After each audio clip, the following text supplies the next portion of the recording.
Salut, bienvenue sur la chaîne de FZ. Je viens aujourd'hui vous faire cette vidéo pour vous parler de comment dresser une table à manger.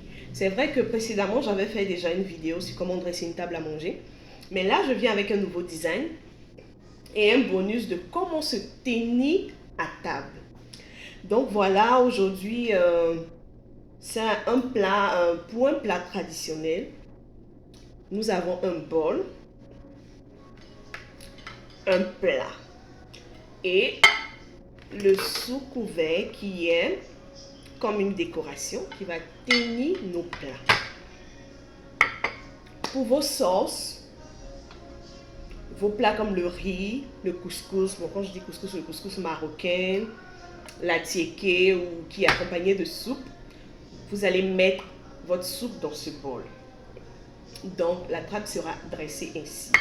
Le bol sur le plat, la fourchette à votre gauche, le couteau et la cuillère à votre droite, votre verre à eau ou votre verre à vin à votre droite. Ainsi, lorsque le plat sera servi, vos invités pourront mettre la sauce dans ce bol, le riz, les accompagnements, le foufou, le foutou, les couscous, la tiéké dans ce plat-ci. Ainsi, lorsque vos invités finiront de manger, si vous avez prévu un dessert, vous allez d'abord débarrasser tout ceci lorsqu'ils ont fini de manger et poser un autre plat de dessert dans ce plat de décoration et vous allez maintenant servir le dessert. Et lorsque vous finissez de manger, vos cuillères et fourchettes seront déposées dans l'assiette que vous avez fini de manger. Nous allons maintenant passer à l'astuce. Lorsque vous finissez de manger, il est conseillé de ne pas sortir de table, mais d'attendre que tout le monde ait fini avant de sortir de table. Une autre chose, lorsque vous mangez à table, ne soyez pas adossé comme ça sur le siège, mais relevez-vous comme ça et vous tenez votre fourchette, votre couteau. Là, s'il s'agit de la viande, du poulet, vous tenez votre fourchette comme ça dans le plat pour maintenir la viande. Parce que souvent on assiste que, bon, certaines personnes ne savent pas attraper la fourchette, le couteau, et on voit que la nourriture même peut sortir de l'assiette. Donc, comment il faut tenir le couteau et la fourchette en main pour maintenir la viande? C'est de poser l'index sur la fourchette, appuyée comme ça. C'est l'index qui vous permet de maintenir la viande. Et vous prenez le couteau, l'index permet de maintenir aussi la viande. Vous coupez comme ça, comme ça. Et ne coupez pas toute votre viande comme s'il s'agissait d'un enfant qui est en train de manger. Vous pouvez couper 1, 2, 3, 4 morceaux. Vous déposez votre fourchette comme ça. Vous mangez. Et après encore, vous revenez, vous coupez encore et vous mangez ainsi de suite. Lorsque vous n'avez pas encore fini de manger, voilà comment vous posez votre fourchette et votre couteau, le temps de faire la conversation, de passer du temps. Et lorsque vous avez fini de manger, vous posez maintenant vos cuillères, la fourchette, le couteau ou la cuillère comme ça dans l'assiette. Ça veut dire que vous avez fini de manger. Et maintenant, vous pouvez faire la conversation le temps que tout le monde ait fini et vous pouvez sortir de table. Mais ne sortez pas avant que tout le monde ait fini. Je vais vous raconter une anecdote là-dessus. Lorsque j'étais plus petite au primaire, j'étais allée manger chez mon papa. Parce que je lui fais coucou au passage, c'est mon papa qui m'a appris tout ça et ma maman m'a... J'étais allée manger et lorsqu'ils ont envoyé l'entrée, j'ai mangé. Et lorsque l'entrée est finie, je suis sortie des tables sans m'excuser. J'étais petite, j'étais au primaire. Alors que c'est maintenant que le plat de résistance allait arriver, je ne savais pas. Donc je suis sortie de table, mon papa a dit, mais reste, on n'a pas encore fini de manger. Je me suis dit, non, moi vos histoires de salade là, je ne suis pas là-dedans, donc j'ai fini. Et je suis allée m'asseoir.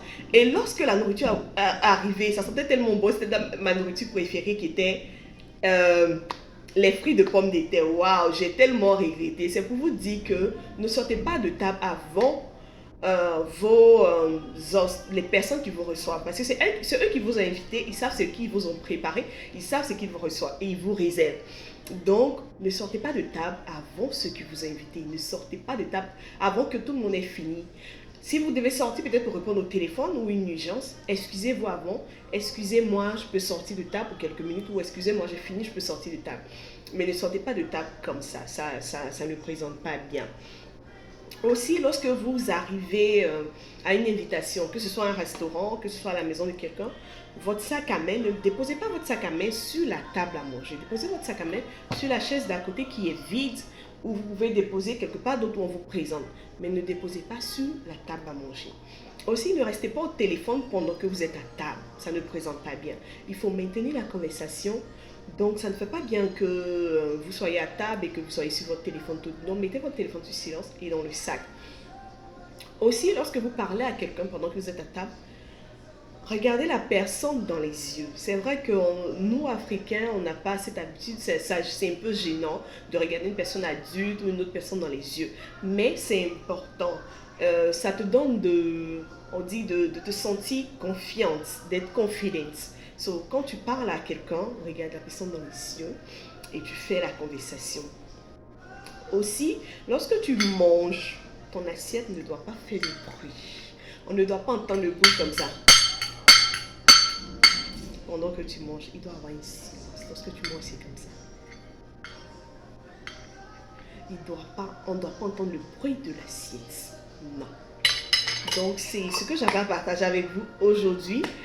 Il y aura encore d'autres astuces à venir parce que je veux vous parler des 3 assiettes ensemble, des 3 assiettes déposées pour le plat de résistance, l'entrée, les crudités, le plat pour le dessert. Je vais vous parler de tout ça. Le verre à eau, le verre à vin, les cuillères pour le dessert, les fourchettes pour le dessert, tout et tout. Je ferai une autre vidéo pour parler de ça. Bon, ça sera tout pour aujourd'hui. J'espère que vous avez aimé. Aujourd'hui, j'ai opté pour le rouge-gris. J'aime beaucoup le gris parce que c'est une couleur neutre qui atténue un peu les couleurs fortes en leur donnant de l'éclat. Parce qu'il y a des couleurs qui atténuent comme le noir, mais qui assombrissent. Alors que le gris, il atténue et il donne de l'éclat. Donc aujourd'hui, j'ai opté pour le gris-rouge, mais plus de rouge. Donc je vais vous présenter cela.